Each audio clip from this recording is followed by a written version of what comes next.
Hi everyone, and thanks to the survivors that made it this far today. And I will be quick and hopefully not too boring. So, well, first of all, sorry for the slides there, but okay. First of all, I'm from Italy, from CRS4, which is a research center in Sardinia, and it's a nice place. Come and visit us. And our focus is on applications, on big data, biosciences. We're actually co-located with the sequencing center. And my presentation is about genomics. So if you were here last year, you might have seen a presentation which was related to this. So this is kind of a follow-up. So let's start. I will give just a very short introduction to what sequencing is, and then I will show you what we did with Flinks. So 17 years ago, sequencing a whole human genome was quite expensive. So sequencing the first human genome cost $100 million. And nowadays, you can sequence a genome, a whole human genome, for $1,000. So it's got much, much cheaper. And this is enabling a lot of applications. And, well, application to studying genetic diseases and phylogeny, so if you want to know where your ancestors are from, these kind of things. And actually also personalized diagnostics. So there are, so for 1,000 euros, you can have your DNA sequence, and they can tell you something about your health. So they can tell you, oh, sorry, you're likely to develop diabetes, so it's better if you cut sugar and these kind of things. And actually, you can also spend less than 1,000 euros. There's a company that is going to make this analysis for you for like $200 if you accept to share some anonymized information about your DNA. But OK, so there's a lot of application. There will be many more in the future. Problem with these machines is they produce a lot of data. So a single sequencer can produce 1 terabyte of data per day, and a big genomic center can have hundreds of these machines. And so we want to push scalable stream processing into genomics. So just a bit overview of the process. So how does all this happen? So we take the DNA, we replicate many times, then we break it up in small pieces. These small pieces fragments are attached to a tile. Here we have a flow cell, which is made up of lanes, which have a lot of tiles inside. And then we attach some fluorescent molecules to the DNA incrementally. We take pictures, and from the color, we find out what was the original basis, OK? So this is, well, a representation of this is actually the output of a sequencing machine. So all this data then goes through a complex pipeline. There are many things that people want to do with this, but the first two steps are typically these two. So first step is preprocessing. We want to take the raw data from the machine and make it more readable, and also do some filtering and some sorting. And then we have the alignment. And the alignment, we take these short reads, and we match them to a reference genome. So a human genome is about 3 billion bases, but our genomes differ very little, so they are the same for 99.9%. And so we just take a reference genome, so a genome from some guy, and we search for this pattern into this reference genome. OK, and that's a more complex process. If you're working with the Illumina sequencers, which is kind of a standard, the first two steps are done by these two programs. So the first one is BCL to FASTQ, which takes the BCL, which is the raw output of the machine, and convert it to FASTQ, which is a more readable format. And this is a proprietary program, but open source. So you can actually read the source, and provided by the vendor, by Illumina. And then there's the aligner. This is the one which is used most. And this is free software. These are great tools, but they have a problem. And the problem is that even though they're parallel, they only work in shared memory, so they don't scale over one node, beyond one node. And of course, they don't have streaming. They communicate via intermediate files, and we want to try to fix this. So what have we done?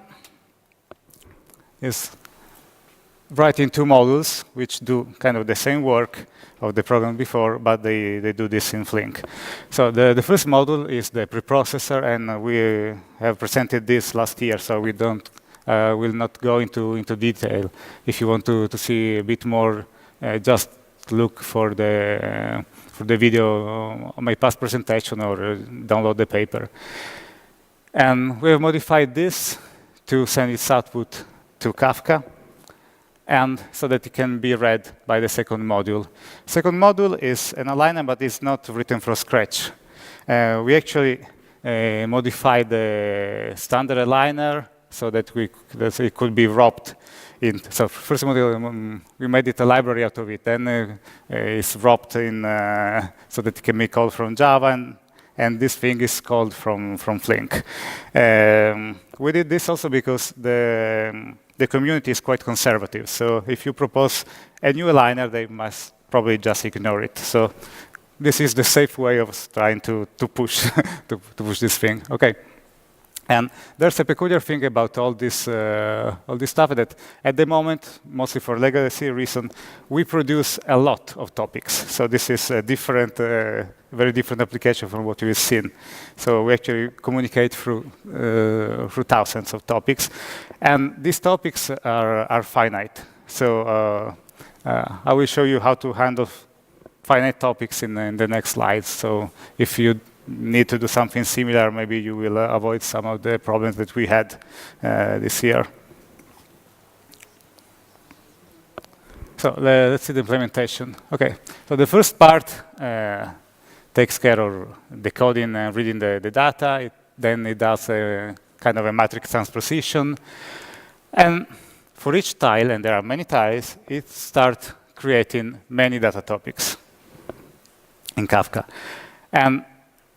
And we don't know how many data topics are going to be created at the beginning. So what we do is that we announce them to some special control topic that will keep kind of a table of contents of what is going on.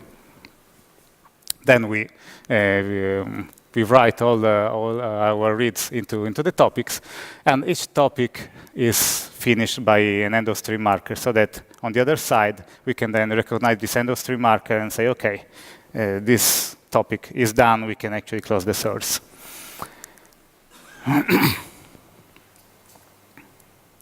So what happens in the second module, in the aligner? Well, we poll this control topic, so we check it every 3 seconds to see if something new happened. If it's the case, then we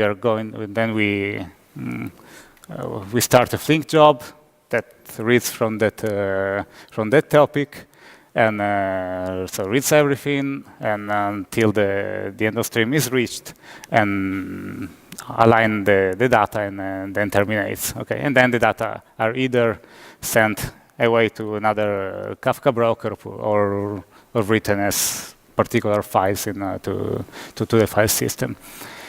And the alignment process is done by windowing the data. And that's not because we want to have some fixed windows, but just for efficient reason. We want to have to work on data which fits into the CPU cache, okay? And so what we tried to do at the beginning was, okay, we have our data stream. We have many data streams, but we now focus on one. So we have our data stream. And, well, we're going to do a count window with some size which gives us good performance, and align that chunk, and then another chunk, and so on. But actually, this didn't work as intended, or at least as we intended, because the count windows in Flink are actually really strict. So if you create a count window of 1,000 elements, and your stream ends, and the last window has 900 elements, well, those 900 elements are not going to be processed. And that's, of course, a problem for us. And so we actually did a little hack, which is, well, there are probably more elegant solution, but I think this is one of the shortest. So we moved everything to event time. If you do this in event time, it works. And we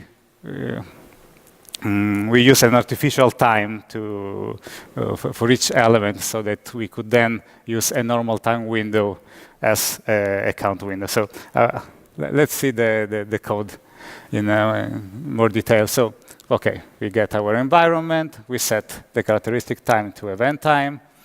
Here we initialize a Kafka consumer with some deserializer that we'll see later. And we assign timestamps, which are going to be assigned incrementally. And we'll see this timestamp later. We add the source. We make some windowing based on the time, which is actually now going to be just a count. And then here, finally, we launch our aligner. This is going to be the aligner. And then we do something with the output. So the serializer is this one. It's actually really simple. Well, here you have some serialization code. That's the type that we have defined before. And what you need to just to take care of is that if you want to have your source terminate, here is the place where you're going to check if your element is an end of stream. Okay.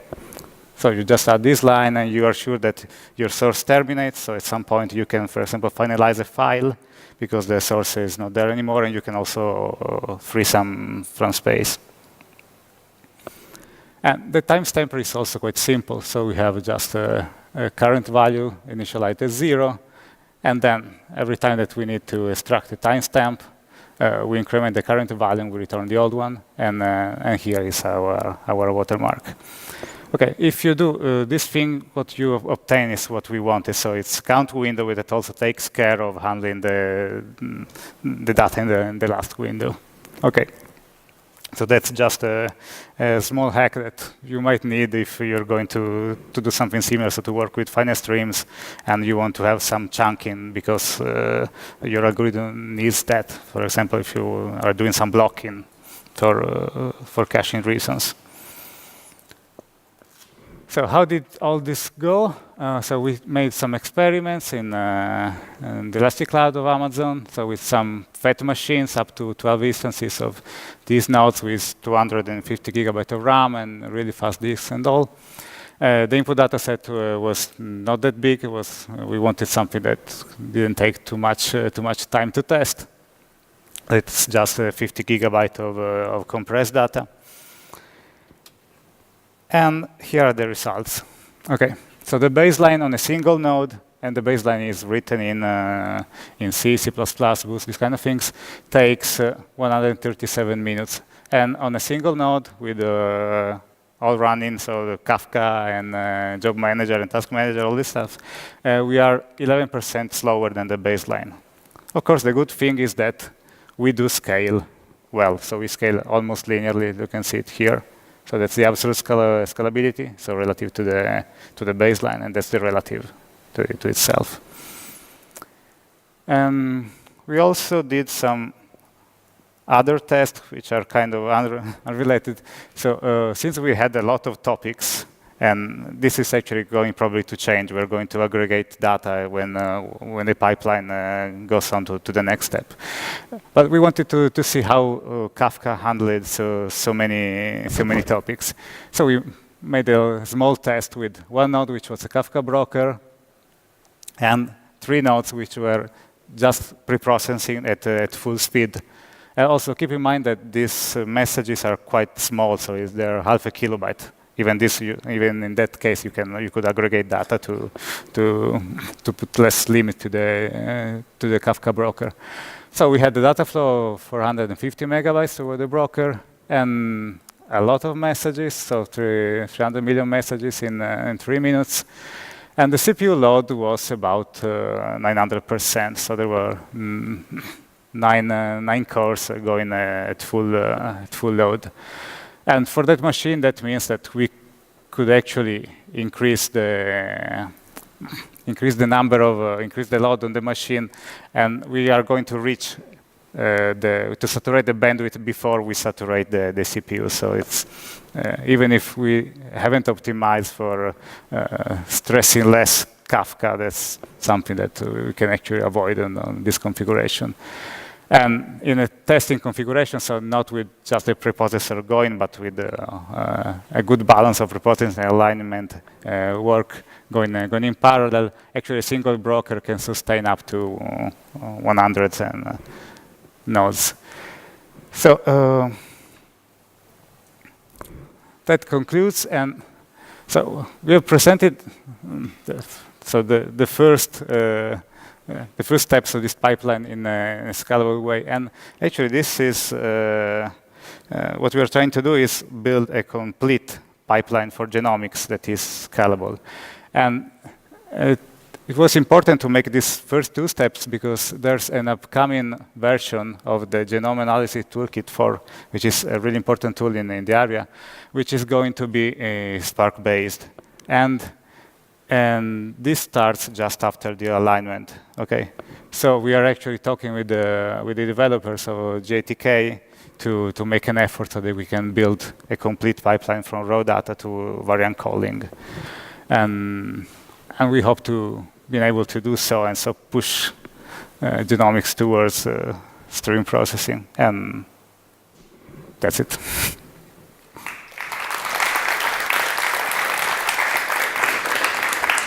Thank you. Do you have any questions? Yeah.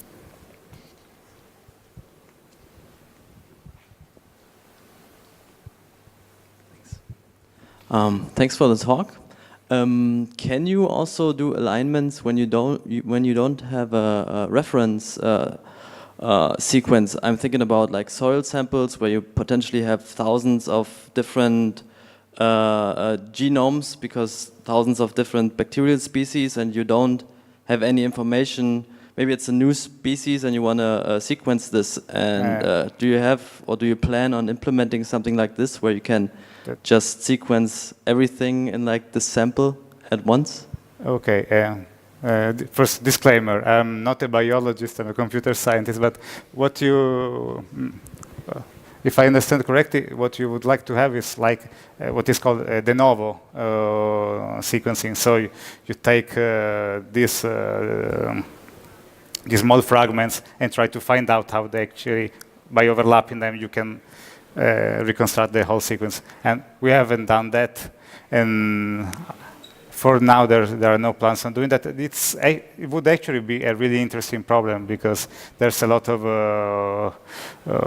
application of graphs in those kind of algorithms. That's the Brownian structure that would be nice to see and implement in Flink. For now, no, but might be.